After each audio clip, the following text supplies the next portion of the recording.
Hello. इस video में हम लोग मापन के बारे में पढ़ेंगे कि मापन का अर्थ क्या है, मापन से हम क्या समझते हैं और मापन के उद्देश्य क्या है। तो प्रत्येक व्यक्ति के जीवन में मापन आवश्यक है, आवश्यक रूप से वो मापन करता रहे और सदैव जीवन के तमाम गतिविधियों में हम हमेशा मापन की प्रक्रिया में रहते हैं, क्योंकि मापन के ही समानार्थी शब्द हैं। हम मूल्यांकन जब करते हैं तो मापन के आधार पे ही किसी चीज़ का मूल्यांकन करते हैं और जीवन में हमें सदैव चीज़ों का मूल्यांकन करते रहना पड़ता है। कोई निर्णय हमको लेना है तो उसमें भी हमें मापन की ज़रूरत पड़ती है।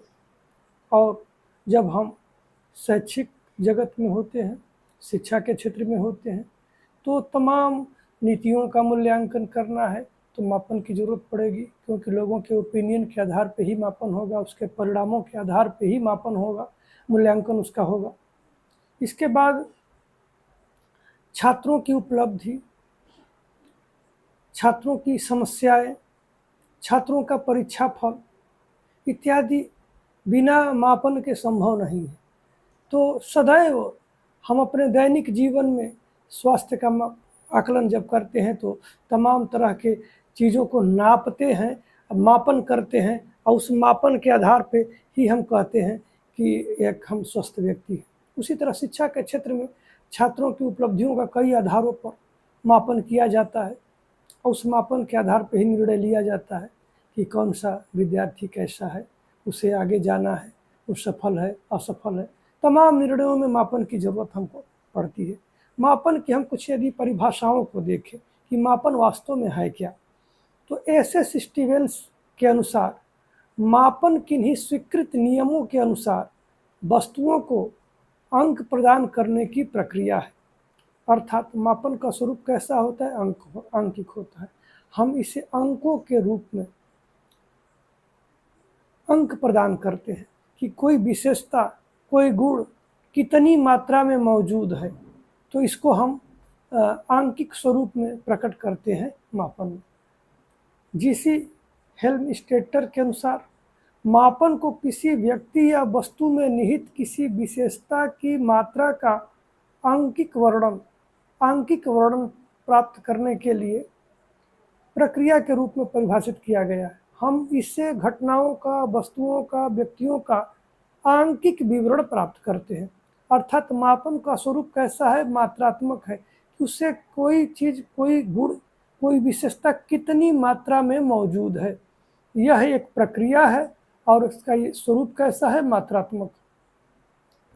ब्रैडफील्ड तथा मॉर्डॉक के अनुसार मापन किसी घटना के विभिन्न आयामों को प्रतीक आवंटित करने की प्रक्रिया है, जिससे उस घटना की स्थिति का यथार्थ निर्धारण किया जा सके। तो मापन की प्रक्रिया में हम प्रतीक भी प्रदान करते हैं, जैसे ग्रेडिंग, जो ग्रेड देते हैं या कहते हैं कि अच्छा, औसत, खराब, तो इस तरह के हम प्रतीक भी प्रदान करते हैं, जिससे कि उसके सिचुएशन का, उसके गुणों की, विशेषताओं की जो मात्रा की स्थिति का पता चल सके कि वह वस्तु, वह व्यक्ति, वह घटना किस स्थिति में है। इसके बाद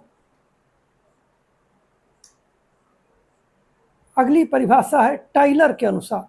टाइलर कहते हैं मापन किसी नियम के अनुसार अंक आवंटन करने की प्रक्रिया है।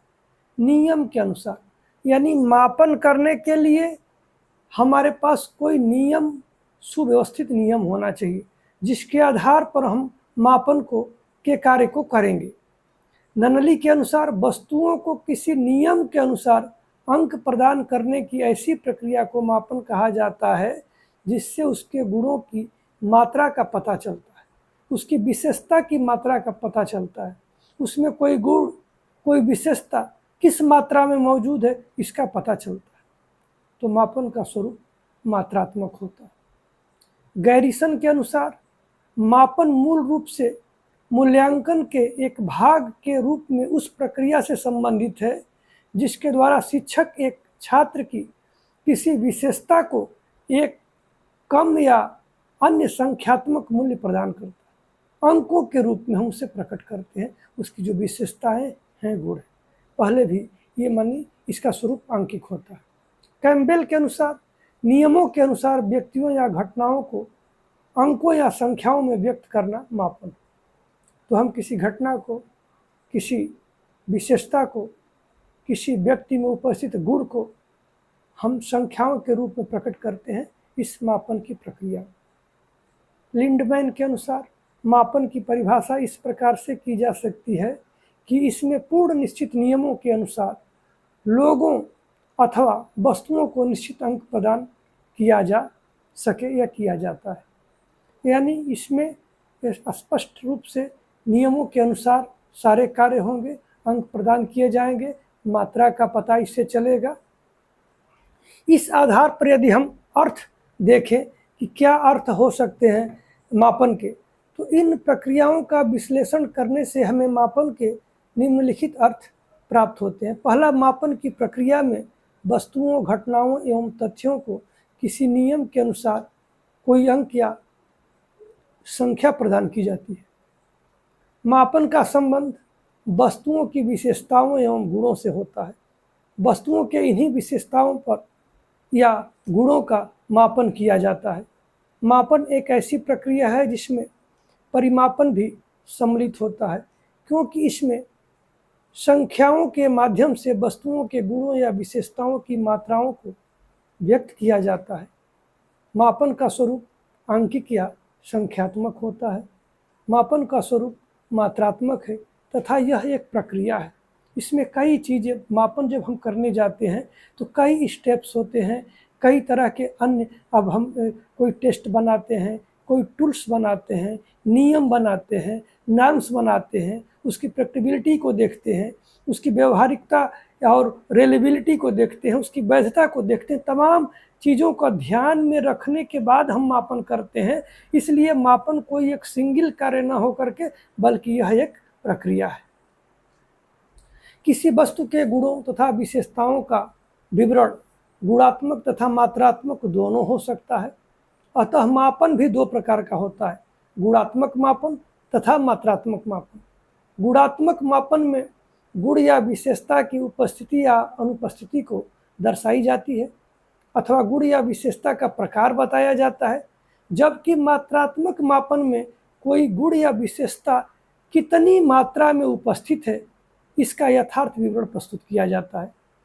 वस्तुतः मापन में व्यक्ति, वस्तु अथवा घटना को ऐसे शब्द, अंक, अक्षर अथवा प्रतीक प्रदान किए जाते हैं जो उन संदर्भ गुणों के प्रकार अथवा उसकी मात्रा को व्यक्त करते हैं। तो मापन की प्रक्रिया में जब हम जाते हैं तो किसी घटना, किसी व्यक्ति, किसी विशेषता, किसी व्यक्ति के गुण या जिस कार्य को हम कर रहे हैं उसका, हम जब मापन की प्रक्रिया में कोई न कोई अंक, कोई न कोई क्रम, कोई न कोई प्रतीक, कोई न कोई अक्षर ऐसा निर्धारित करते हैं जिससे वस्तु स्थिति का पता चले कि वह किस स्थिति में चीज़ें हैं। अतः मापन की प्रक्रिया में अगर तत्वों की बात किया जाए कि मापन की प्रक्रिया में क्या क्या होना अनिवार्य है या क्या क्या सम्मिलित होता है, तो पहला तो विषय। विषय माने जिसके गुणों का मापन किया जाना हो या जिसका हमको मापन करना है। वह व्यक्ति हो सकता है, वह घटना हो सकती है, वह गुण हो सकता है जिसका मापन किया जाना है। तो विषय प्रथम आवश्यकता है। अगर विषय ही नहीं रहेगा, सब्जेक्ट ही नहीं रहेगा, तो हम किसका मापन करेंगे? तो पहली शर्त है कि एक विषय होना चाहिए।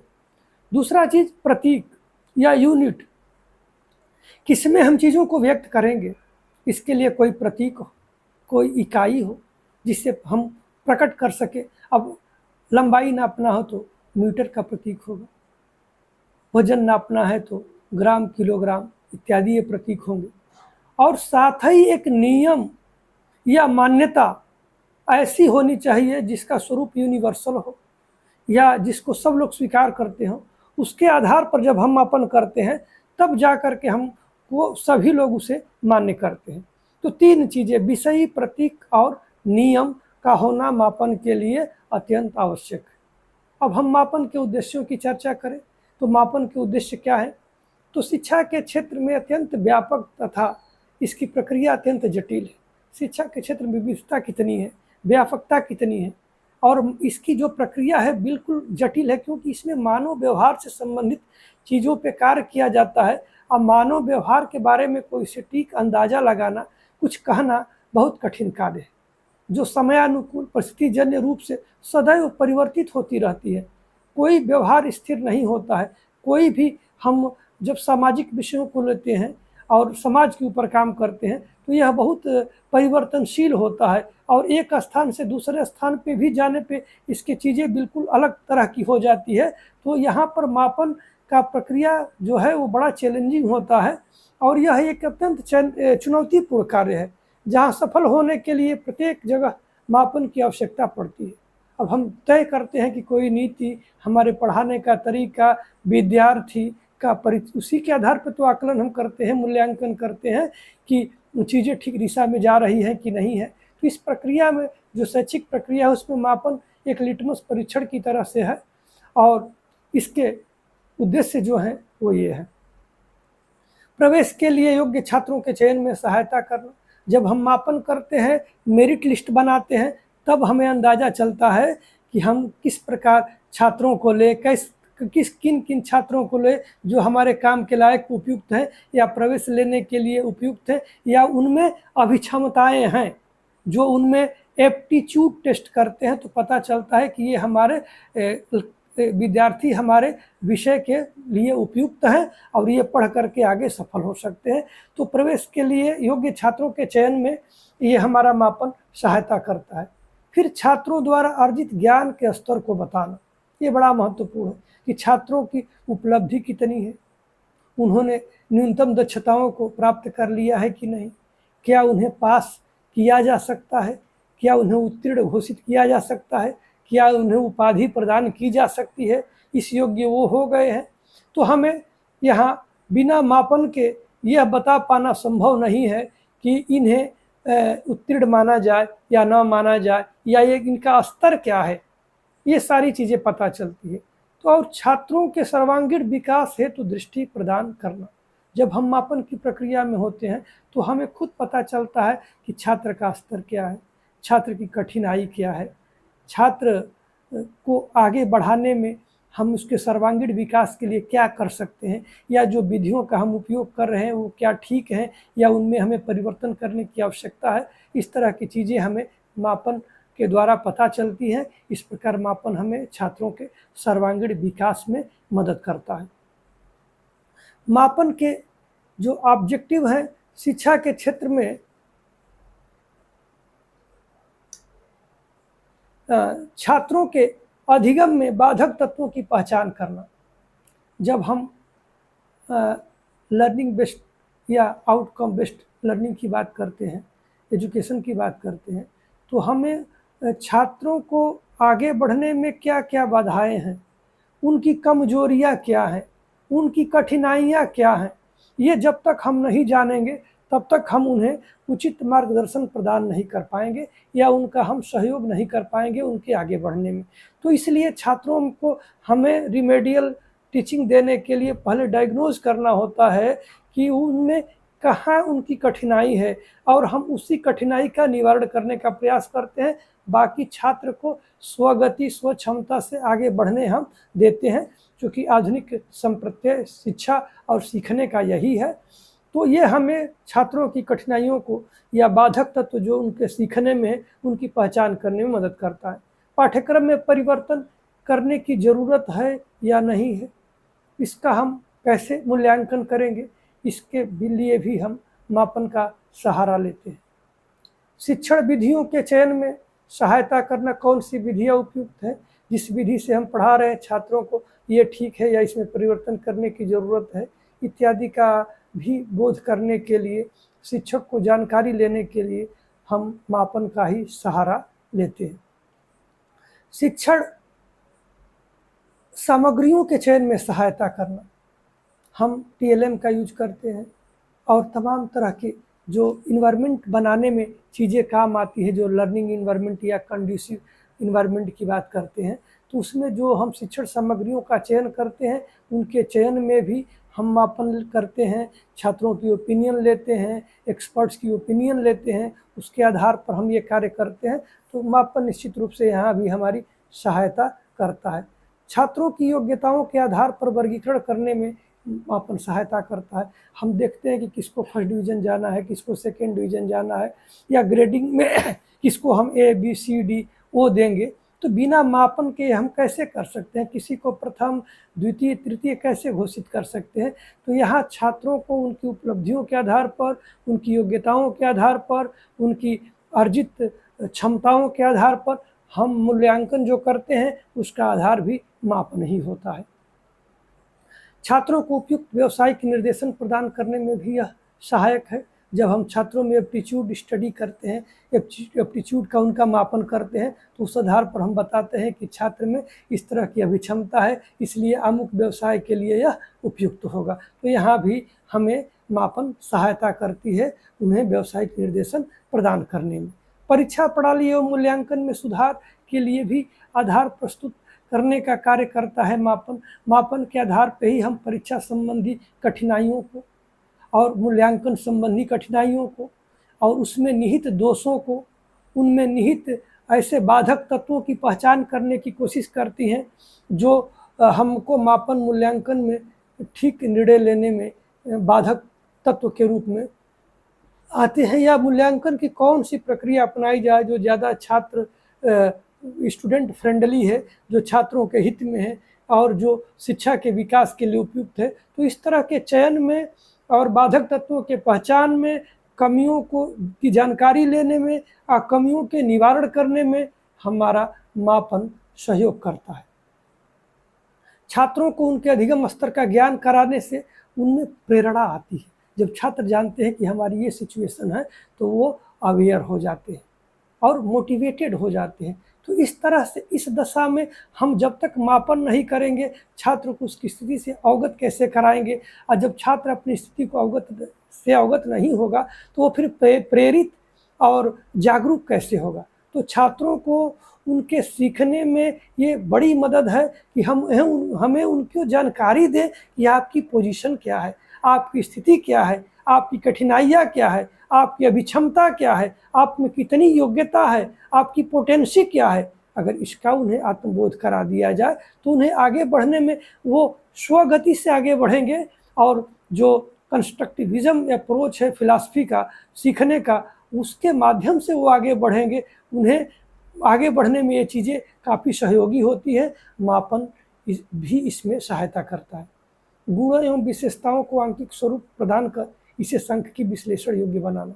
जब हम शोध कार्यों में जाते हैं, तमाम तरह के डाटा का कलेक्शन करते हैं, तो उनका मेजरमेंट के आधार पे ही हम उनकी आगे एनालिसिस करते हैं, उसके आधार पर फाइंडिंग्स बनाते हैं, निकालते हैं, उस फाइंडिंग्स के आधार पर हम कंक्लूजन पे पहुंचते हैं। तो मापन यहाँ पर किसी भी प्रकार के निर्णय लेने में बहुत ही मददगार और सहायक है। साथ ही मूल्यांकन की प्रक्रिया का आधार है, इसके बिना हम मूल्यांकन कर ही नहीं सकते हैं। तो मापन इस प्रकार से हमारे जीवन में बड़ा उपयोगी है और हमें इसे समझना चाहिए और इसके प्रति छात्रों को भी इसके बारे में हमें बताना चाहिए। धन्यवाद।